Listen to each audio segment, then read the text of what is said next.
After 13 years in power, the Labour Party is going into this election not as an unknown quantity, but as an incumbent with a long documented history. Of the 72 candidates nominated for the 2026 general elections, 30 are either current or former members of cabinet.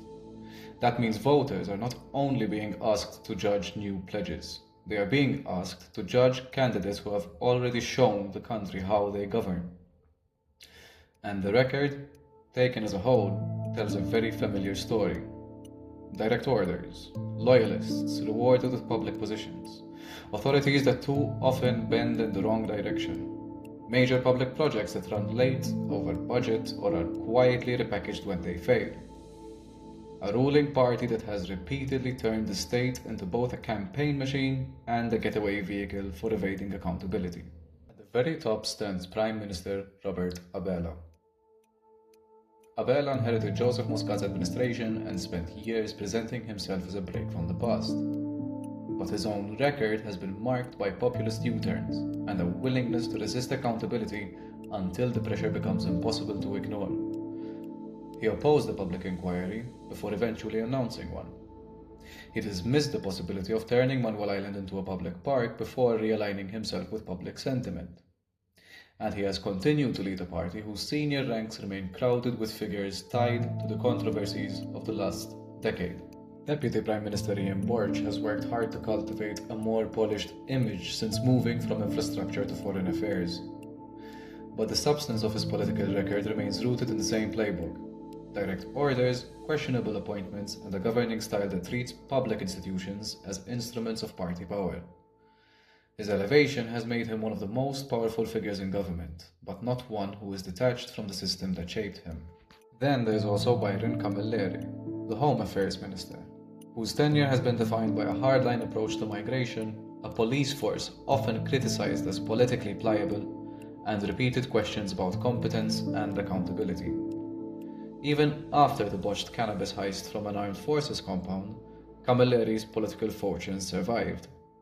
In Robert Abela's cabinet, survival appears to be detached from responsibility. Former One journalist Jonathan Attard was responsible for one of the most sensitive portfolios in the country, the justice system. Yet Malta's courts remain painfully slow, rule of law concerns persist, and proposed reforms affecting construction and development have drawn sharp criticism from civil society. His role illustrates one of the government's central contradictions. It speaks the language of reform while protecting the interests that make reform necessary. Culture Minister Owen Bonnici is another long-serving figure who has moved through a remarkable number of portfolios since 2013. His political durability has been matched by a record of public spending, appointments, and ambitious announcements that have often failed to translate into delivery. He remains one of Labour's most reliable operators, and one of its clearest examples of how survival is detached from performance. Michael Falzon's career tells its own story. Forced to resign in 2016 over the Gaffarian expropriation scandal, he was later brought back and promoted. As social policy minister, he has since been linked politically to the fallout from the benefits fraud racket, even if he was not directly accused of wrongdoing. His trajectory shows how resignation under the Labour Party rarely means political exile. More often, it simply means waiting for the right moment to return. In Gozo, Clint Camilleri is the Labour Party's key power broker. His areas of influence, Gozo, planning, and hunting, are among the most politically sensitive in the country. His record includes direct orders, over-budget projects, weakened environmental safeguards, compliant appointments to planning structures, and repeated concessions to the hunting lobby. If there is one minister who embodies the fusion of local power, development pressure, and party interest, it's Clint Camilleri. Anton Refalo, the agriculture minister, is responsible for a sector under pressure from development, speculation, and the steady loss of viable farmland. Yet his own public profile has been dominated by questions over property interests, historical artifacts, EU funds, and the infamous villa in Ala, linked in reports to the Sicilian mafia boss Totò Riina. Agriculture may be his portfolio, but land remains the real story. As for the economy, Silvio Schembri is undoubtedly the government's cheerleader. He has fronted Labour's growth model, but that model has come with a cost. Pressure on infrastructure, pressure on housing, pressure on workers, and repeated questions about public spending, state entities, office leases, and public records. His time in office captures the central bargain Labour has offered to voters: economic momentum in exchange for weaker scrutiny. Finance Minister Clyde Caruana has tried to present himself differently, as the straight talker, as the cautious voice, the man willing to question unsustainable plans. But he is also one of the architects of the same economic model that has fueled overpopulation, dependence on imported labour, and rising public debt. His image is more restrained than some of his colleagues, but his fingerprints are on the system too. Infrastructure Minister Chris Bonnet continues to attract scrutiny over claims about road projects, constituency-driven decisions, and the opaque budgeting of major works. His portfolio is one of the Labour Party's favourite campaign tools. Plenty of announcement and constant photo ops. The political logic is simple: build, announce, and then repeat, even when the substance is less impressive than the actual presentation.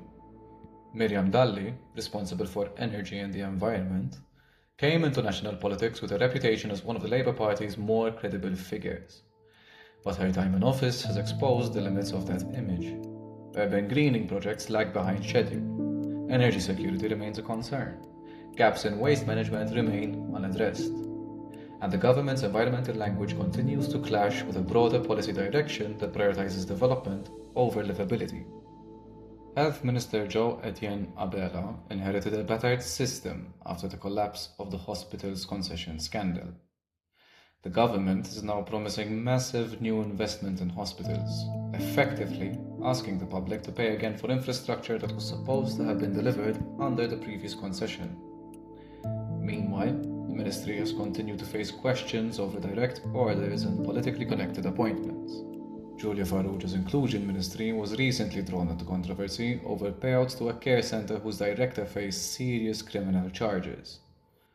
Education Minister Clifton Grima oversaw delayed and over-budget projects, questions over his conduct, and continued controversy surrounding the American University of Malta. Glenn Bedingfield has played a key role in parliamentary committees that should scrutinise public spending but have often been used to derail oversight instead. Others are newer entrants to cabinet, and yet the established pattern repeats itself.